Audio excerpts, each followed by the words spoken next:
ఈరోజు మన పాలేరు నియోజకవర్గ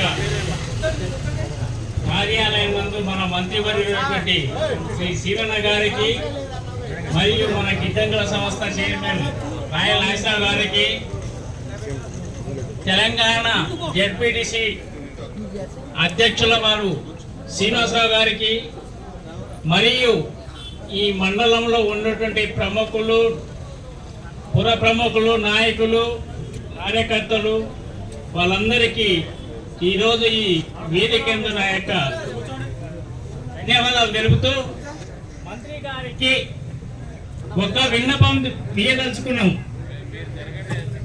మన పాలేరు నియోజకవర్గంలో ఈరోజు అంటే డోర్నాకల్ నుంచి పాలేరు మొత్తం ఒక్క పాలేరు నియోజకవర్గం నుంచే పోతుంది, 4 మండలాల నుంచి. డోర్నాకల్ నుంచి మొదలు పెట్టుకుంటే రూరల్ మండలం, తుమ్మేపాలెం మండలం, పూసుమంచి మండలం నుంచి సూర్యాపేటకు చేరుతుంది.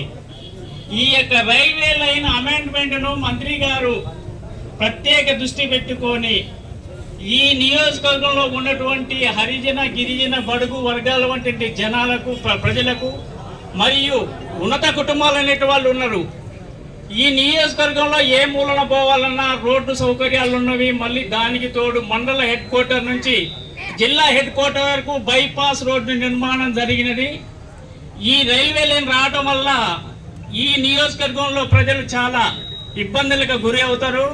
ఆ ఇబ్బందులకు గురి కాకుండా తమరు ఈ ప్రజలను దృష్టిలో ఉంచుకొని ఎట్టి పరిస్థితుల్లో 600 అయినా 106 అయినా మీరు ఏమైనా అలైన్మెంట్ ఈ నియోజకవర్గం నుంచి ఇటు రైల్వే లైన్ రాకుండా చేయాలని చెప్పి మీకు నేను సభాముఖంగా ధన్యవాదాలు చెప్తున్నా.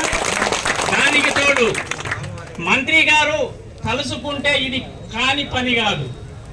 సెంట్రల్ కేంద్ర ప్రభుత్వం అనేటువంటి రైల్వే డిపార్ట్మెంట్ వాళ్ళతో కానివ్వండి, మన రాష్ట్ర ప్రభుత్వం యొక్క మన మంత్రి గారు రేవంత్ రెడ్డి గారితో మాట్లాడి కూడా, ముఖ్యమంత్రి గారితో కూడా మాట్లాడి ఈ యొక్క సమస్యను పరిష్కారం చేయుటకు వారు శక్తి వంచన లేకుండా ఈ నియోజకవర్గ ప్రజలను కాపాడుతారని చెప్పి నాకు ఈ అవకాశం ఇచ్చినందుకు ధన్యవాదాలు తెలుపుతూ ముగిస్తున్నా.